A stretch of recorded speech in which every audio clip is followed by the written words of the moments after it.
अस्सलाम वालेकुम वरहमतुल्लाहि वबरकातुहू। उम्मीद है कि आप सब खैरियत से होंगे। आज हमारे लेक्चर सीरीज़ में आज हमारा चौथा लेक्चर है।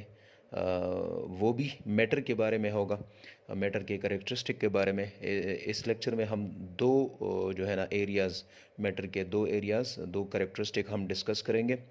असल में ये टॉपिक्स जो है ना हम डिटेल से बाद में आने वाले जितनी भी वीडियोज़ हैं या वो हम उसमें डिटेल से स्टडी करेंगे, उसको पढ़ेंगे भी और उसको समझेंगे भी।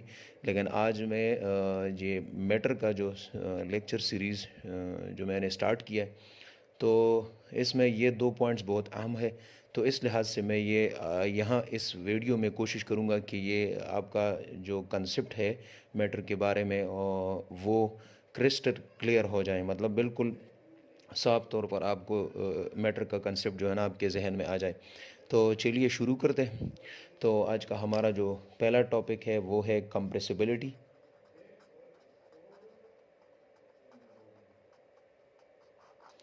और दूसरा जो है ना वो डेंसिटी है। तो कंप्रेसिबिलिटी, जिस तरह हमने पहले लेक्चर में जो है ना, इनसे पहले लेक्चर में हमने पढ़ा था कि कंप्रेसिबिलिटी, वहाँ पर मेरा एक स्लिपेज ऑफ टंग हो गया था, मैंने वहाँ पर शेप का जिक्र किया। लेकिन कंप्रेसिबिलिटी एक्चुअली वॉल्यूम का उसमें जो है ना उस पर असर होता है। तो जब हम किसी बॉडी पे, फॉर एग्ज़ाम्पल ये एक बॉडी है या मतलब एक कंटेनर है, उसमें हमने गैस भर दी है तकरीबन 2 kg। जब हम इस पे कुछ फोर्स लगा दे, 5 न्यूटन फोर्स हमने अप्लाई की, तो इसकी जो है ना इसकी वॉल्यूम जो है ना वो कम होती जाएगी, क्योंकि फोर्स की वजह से। इधर 10 न्यूटन, तो 5 न्यूटन भी इसकी वॉल्यूम इतनी थी, और 10 न्यूटन जब हमने फोर्स बढ़ा दी तो उसकी वॉल्यूम में चेंजेस आ गई। तो इसको हम कंप्रेसिबिलिटी कहते हैं। Compressibility when the for a change in volume, compressibility is defined as change in volume due to force. मतलब जब हम किसी चीज़ पर हम जब जब हम किसी चीज़ पर फोर्स डालें और फोर्स की वजह से उसकी वॉल्यूम में चेंजेस आ जाए, तो उसको हम कंप्रेसिबिलिटी कहते हैं। Compressibility is defined as the change in volume due to force. Force की वजह से किसी बॉडी के वॉल्यूम में चेंजेस आ जाए तो उसको हम कंप्रेसिबिलिटी कहते हैं। अब सॉलिड के स्टेट में जो है ना हम कंप्रेसिबिलिटी डिफाइन करते हैं। सॉलिड, लिक्विड और गैस, ये 3 स्टेट्स है, इसमें हम कंप्रेसिबिलिटी मालूम करते हैं। तो सॉलिड के जो हमने इंशाल्लाह हम पढ़ेंगे kinetic molecular theory. According to kinetic molecular theory, kinetic molecular theory, असल में हमें पता है कि हर कोई चीज़ जो है ना, जितनी भी मैटर है वो एटम से बनी हुई है। तो एटम किस चीज़ को कहते हैं? एटम, द स्मॉलेस्ट पार्टिकल और एंटिटी ऑफ मैटर। मादे की एक छोटी सी जर्रे को हम एटम कहते हैं। द स्मॉलेस्ट पार्टिकल और एंटिटी ऑफ मैटर, मादे के एक छोटे से ज़र्रे को हम एटम कहते हैं। ये एटम का जो नेम है, ये शुरू में एटम का कंसेप्ट इस तरह था कि एक साइंटिस्ट था जिसका नाम डिमोक्रेटस था, डिमोक्रेटस। तो वो उसकी ये कंसेप्ट थी कि matter is composed of small particle, matter is composed of small particle. ये एटम का कंसेप्ट जो है ना, ये शुरू में डिमोक्रेटस एक साइंटिस्ट था, उन्होंने कहा कि मैटर जो है ना एक स्मॉल स्मॉल जो है ना कंपोज ऑफ स्मॉल पार्टिकल, छोटे छोटे ज़र्रों पर मुश्तमिल है। मतलब मैटर जो है ना वो छोटे छोटे से ज़र्रों से बना हुआ है। लेकिन उन छोटे ज़र्रों को उन्होंने नाम नहीं दिया, सिर्फ ये बता दिया कि मैटर जो है ना वो छोटे ज़र्रों से बना हुआ है। बाद में जो है ना साइंटिस्ट आ गए डाल्टन, वो उन्होंने जो है ना 1808 में फिर जो है ना डाल्टन एटॉमिक थ्योरी जो है ना उन्होंने प्रेजेंट की। उसमें उन्होंने कहा कि मैटर जो है ना वो स्मॉलेस्ट पार्टिकल से बनी हुई है, और उस स्मॉलेस्ट पार्टिकल उन्होंने एटम का नाम दिया, और ये एटम का नाम उन्होंने एटमस से डिराइव किया। एटमस, एटमस का मतलब है the word atom derive from atoms which means, जिसका मतलब है इनडिविजिबल, इनडिविजिबल। तो शुरू में ये एटम का कंसेप्ट डेमोक्रेटस ने पेश किया, लेकिन डेमोक्रेटस ने उन्हें नाम नहीं दिया। डेमोक्रेटस ने सिर्फ ये बात की कि matter is composed of small particles. फिर बाद में डाल्टन ने उन्हीं उन्हीं की बात को कंटिन्यू करते हुए उन पे एक्सपेरिमेंट की, और उन्होंने बिल्कुल ये क्लियर वाज़िह किया कि डेमोक्रेटस की बात सही थी। वो क्या बात थी? उन्होंने कहा कि मैटर कंपोज्ड है स्मॉल पार्टिकल से, लेकिन वो स्मॉल पार्टिकल जो है ना वो इनडिविजिबल है। तो इनडिविजिबल प्रॉपर्टी की वजह से उनको एटमस और एटम का नाम दिया।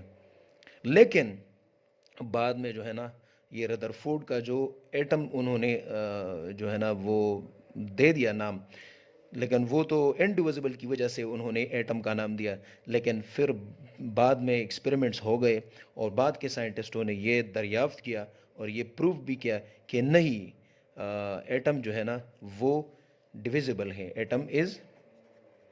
बट लेटर ऑन बाद में साइंटिस्ट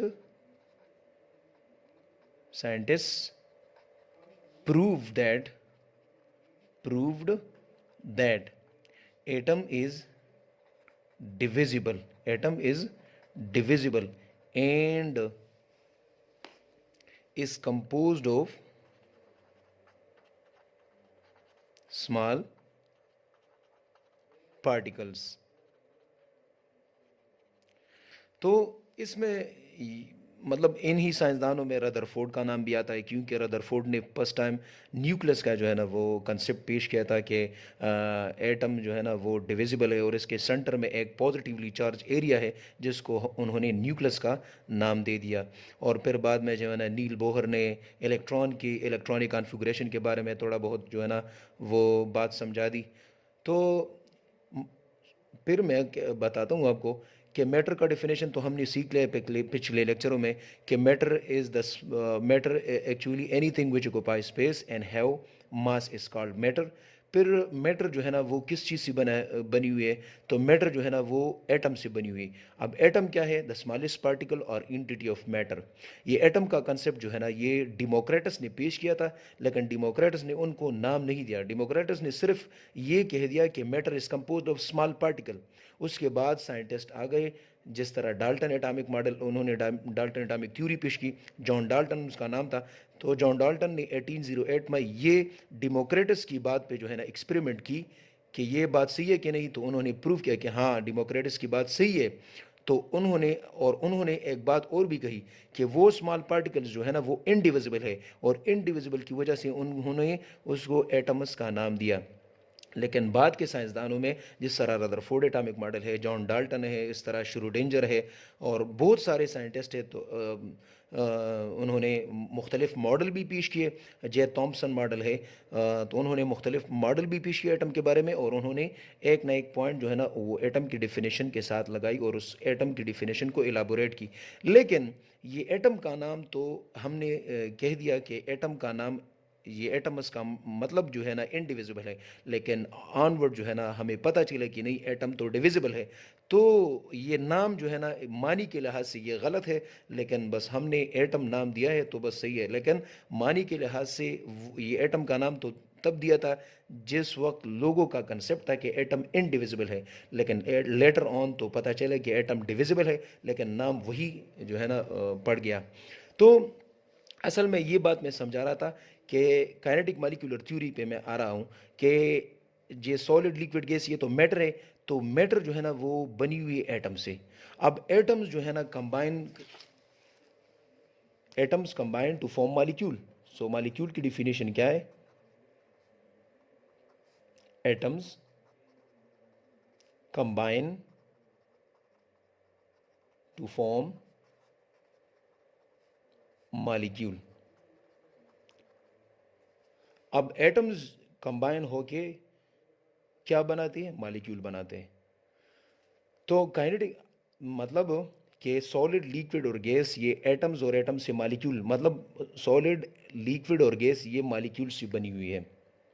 अब अगर हम फिर एलाबोरेट करें कि मॉलिक्यूल दो टाइप के हैं, एक होमो एटॉमिक मॉलिक्यूल है, होमो एटॉमिक मॉलिक्यूल है, और एक जो है ना हेट्रो एटॉमिक मॉलिक्यूल है।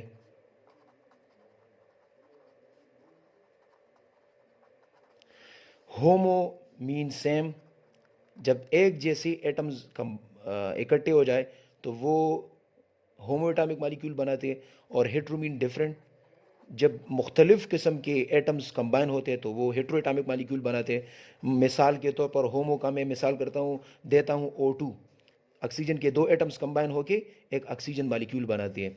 इस तरह जो है ना Cl2, H2, तो ये एक जैसे हैं, दोनों एटम्स एक जैसे हैं, तो उसको हम होमो एटॉमिक मॉलिक्यूल कहते हैं। और H2O ये एक हेट्रोएटॉमिक मॉलिक्यूल, क्योंकि इसमें दो हाइड्रोजन के एटम्स है और एक ऑक्सीजन के एटम है, तो ये हेट्रोएटॉमिक मॉलिक्यूल है। इस तरह HCl, तो ये दोनों डिफरेंट एटम्स हैं। तो जब एक जैसे एटम्स कंबाइन होके होमोएटॉमिक मॉलिक्यूल बनाता है, और डिफरेंट मुख्तलिफ एटम्स कंबाइन होके हेट्रोएटॉमिक मॉलिक्यूल बनाता है।